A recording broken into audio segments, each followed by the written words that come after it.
Alors en fait, ce colloque, il est développé parce que l'IRIS semble de plus en plus convaincu que les questions agricoles, alimentaires sont des déterminants majeurs dans les relations internationales, pour la stabilité du monde, pour le développement. Et donc il y a des angles morts dans la recherche et dans l'analyse stratégique en France. L'IRIS a comblé depuis 10-15 ans les manques de travaux sur le sport et les relations internationales.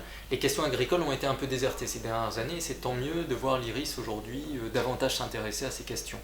L'idée de ce colloque autour du blé spécifiquement, il est lié d'abord parce qu'il y a un livre que moi-même j'avais eu le plaisir de proposer il y a 2 ans et de mettre en place, et puis on s'était dit que pour la sortie du livre, il serait intéressant de faire un colloque destiné au grand public, aux gens qui sont familiers des débats de l'IRIS, mais pas forcément des questions agricoles, pour rappeler plusieurs évidences. Il y a 2 évidences très simples qui sont parfois déconsidérées ou en tout cas oubliées. L'agriculture est déterminante pour produire de l'alimentation. Sans cette activité économique où les hommes ont un rôle fondamental, l'alimentation n'est pas disponible. Donc c'est la vocation première de l'agriculture de nourrir les hommes. Et puis jusqu'à preuve du contraire, on n'a toujours pas trouvé de solution pour que l'homme vive et ait de l'énergie suffisante sans se nourrir. Et donc il faut se nourrir pour vivre. Ces 2 évidences en fait semblent banales, mais oubliées dans un contexte qui pourtant reclasse l'agriculture au centre du jeu international pour plusieurs raisons. Croissance démographique, donc de plus en plus de bouches à nourrir, rareté des ressources, moins d'eau, moins de terre, avec un changement climatique qui s'accélère sur plusieurs territoires, et qui en fait ont montré ces dernières années de la nervosité sur les marchés, des compétitions accrues entre les États, entre les firmes privées pour faire le contrôle, le commerce, la distribution des biens alimentaires, et donc cette géopolitique des ressources qui revient fortement dans le jeu et les dynamiques géopolitiques mondiales. Au milieu de ce jeu, il y a des matières premières plus sensibles que d'autres, le blé en fait partie parce que c'est l'une des denrées de base de l'alimentation mondiale. C'est l'un des produits phares de la sécurité alimentaire planétaire, parce qu'il concerne 3 milliards d'individus qui en consomment au moins une fois par jour. Et il s'agit d'un produit qui est disponible dans très peu d'États finalement. Encore plus rares sont les États qui en produisent à la fois assez pour nourrir leur population et qui en libèrent quelques surplus pour mettre ça sur les marchés internationaux. Et en revanche, beaucoup d'États, de plus en plus d'États, dépendent des marchés internationaux pour couvrir une partie de leurs besoins en blé et satisfaire leurs besoins alimentaires nationaux. Et donc on est avec le blé sur une matière première extrêmement vivante, vitale, extrêmement vivante parce qu'elle est vraiment au cœur de la mondialisation des échanges et des jeux de pouvoir, et très vivante parce qu'en fait aujourd'hui avec le blé nous avons soit des mécanismes de coopération, dialogue entre les États, entre les sociétés, entre les compagnies privées, soit des mécanismes de rivalité, de tension et de compétition qui peuvent s'exacerber pour le contrôle ou la disponibilité de cette ressource. Alors, je vais faire simple, c'est vrai que c'est intéressant de parler du blé aujourd'hui en disant que c'est une plante extrêmement contemporaine et moderne. C'est un concentré de modernité le blé, il y a beaucoup d'intrants technologiques, de savoir-faire qui se sont sédimentés dans le temps. En même temps, il ne faut jamais oublier qu'en parlant du blé, on parle d'une des plantes les plus anciennes dans la culture agricole de la planète. Vous savez, l'agriculture, c'est une naissance environ à 1000, moins 9500, moins 10 000 ans avant Jésus-Christ. C'est à partir de là où les sociétés ont pu commencer à être beaucoup plus sédentarisées et donc à se développer économiquement, démographiquement. Et le blé donc était une plante centrale dans la naissance de l'agriculture qui s'est passée en Mésopotamie, dans ce croissant fertile aujourd'hui entre l'Irak et la Syrie. Donc le blé, c'est une vieille plante. Et depuis, il est vrai qu'on a pu constater à différentes reprises au cours de l'histoire à quel point ce produit avait été déterminant, non pas facteur unique d'explication d'événements historiques, mais contributeur assez important dans des dynamiques sociopolitiques et des événements qui ont marqué l'histoire du monde. On peut rappeler que Athènes, par exemple, sous l'Antiquité, était une cité puissante mais sans blé, et donc avait besoin du commerce et de sa thalassothérapie pour faire en sorte que le blé soit accessible dans la cité. Et d'ailleurs à Athènes, tout le commerce était libéralisé, sauf le blé, sur lequel l'État gardait un contrôle très strict, une réglementation drastique par rapport au commerce et à la distribution du blé. Rome était une ville puissante à l'époque antique, mais qui dépendait du service de l'annone et du blé d'Afrique pour calmer sa population, et d'où l'expression de Juvenal du blé du pain et des jeux, et la population sera calme et satisfaite. Et puis quand on remonte un peu dans le temps, la dîme au Moyen-Âge, la grande partie de la dîme, c'est ce qu'on appelait la dîme grosse. La dîme grosse, c'était de donner 10% des récoltes en blé à la paroisse, à l'église, et donc on achetait la paix des consciences, quelque part après avoir acheté la paix sociale avec le blé à Rome, quelques siècles plus tard, on achetait la paix des consciences en donnant une partie de sa récolte à l'évêché, et ça faisait partie d'un impôt religieux, mais qui se traduisait concrètement par un don en matière première autour de ce produit qui était central en France et dans d'autres contrées européennes. La Révolution française, il ne faut jamais oublier les agitations dans le royaume dès 1774-75, quand l'édit de Turgot libéralise le commerce de grains. Les fameuses guerres des farines dans les provinces du nord du royaume ont agité le pays, et on sait que les tensions sur le prix élevé du pain dans le royaume ont contribué à exacerber les tensions, les mécontentements de la population, qui ont ensuite entraîné les mécanismes révolutionnaires qui s'en ont suivis.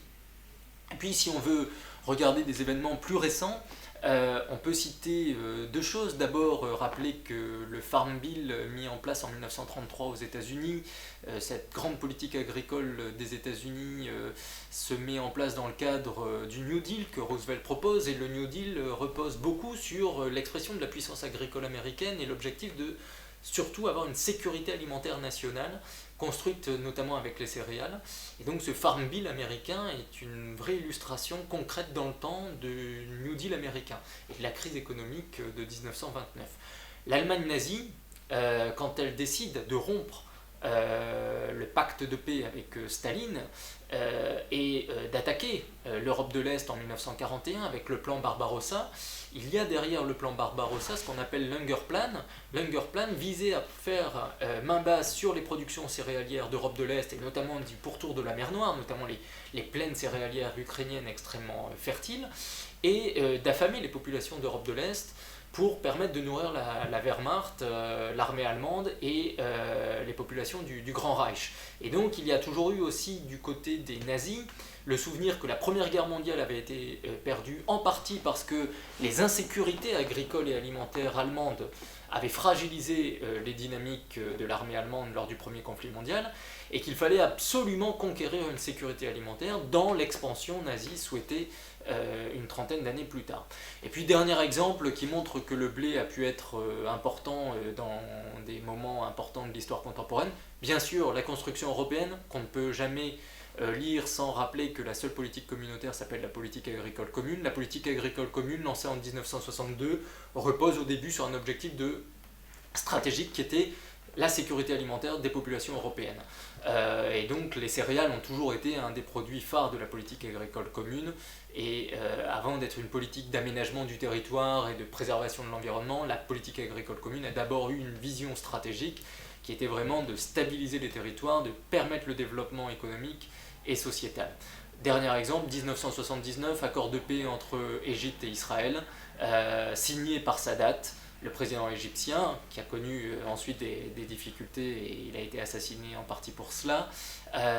Il signe l'accord de paix en 1979, notamment parce que Kissinger, secrétaire d'État américain, met sur la table des négociations l'arrêt des aides alimentaires en blé que les Américains donnaient à l'Égypte, et Kissinger menace le président Sadat de cesser cette aide alimentaire en blé s'il ne signe pas l'accord de paix avec Israël. Donc le blé est un très bon instrument, soit de pression dans la négociation, soit aussi un vecteur de développement et de paix à travers la planète.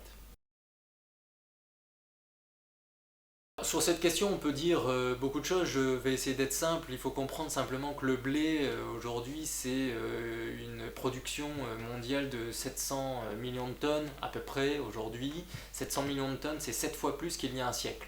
Donc on a multiplié par 7 la production alimentaire de blé, et pendant ce siècle, la population mondiale a augmenté par 4.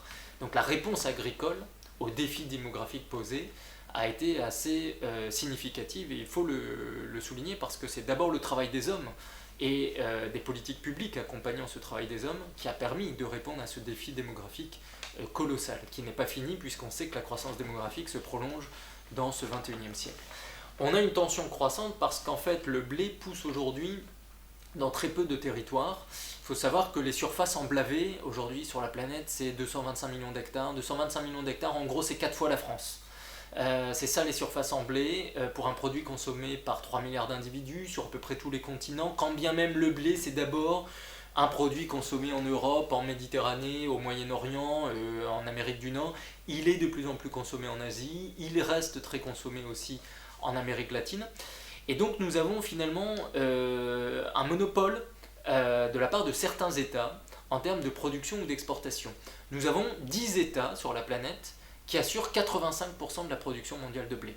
Ces 10 États, dans ces 10 États, il faut savoir que le premier et le second producteurs de blé de la planète sont la Chine et l'Inde, mais qui produisent d'abord exclusivement pour nourrir leur population. Donc ni la Chine ni l'Inde ne sont des exportateurs de blé.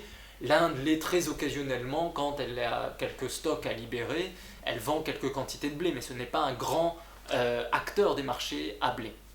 En revanche, ce qui est intéressant, c'est de voir que sur le front de l'exportation, nous avons là aussi le même ratio, c'est-à-dire que 85% des exportations mondiales de blé sont réalisées par 10 États uniquement. Et ces 10 États en fait ont un monopole depuis plusieurs années maintenant qui perdure, d'ailleurs un monopole assez occidental, hein. On pourrait presque dire que le blé est un dernier bastion de la puissance occidentale qui s'effrite sur d'autres domaines. En blé, ce sont les puissances traditionnelles qui gardent un rôle important. Et dans ces 10 États producteurs-exportateurs, vous avez la France, c'est toujours important de le souligner, c'est qu'en blé, la France aujourd'hui c'est à la fois le 5e producteur mondial, le 3e exportateur mondial.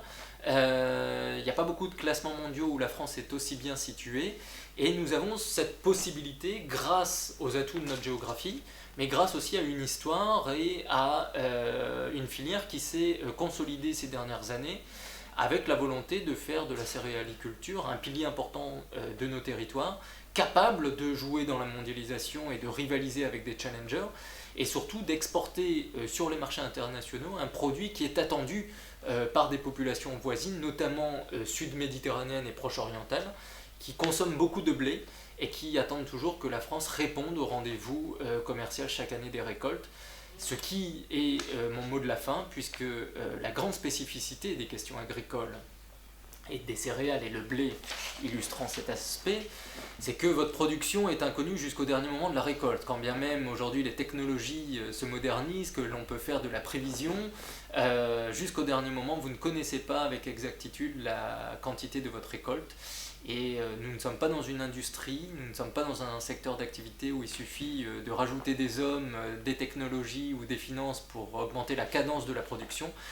L'agriculture reste extrêmement liée à des facteurs naturels, en premier lieu le climat, et j'aime à rappeler que c'est le seul secteur d'activité économique vital qui est totalement climato-dépendant. De mère nature dépend l'état de nos récoltes, et de l'état de nos récoltes dépend la stabilité et la paix dans le monde.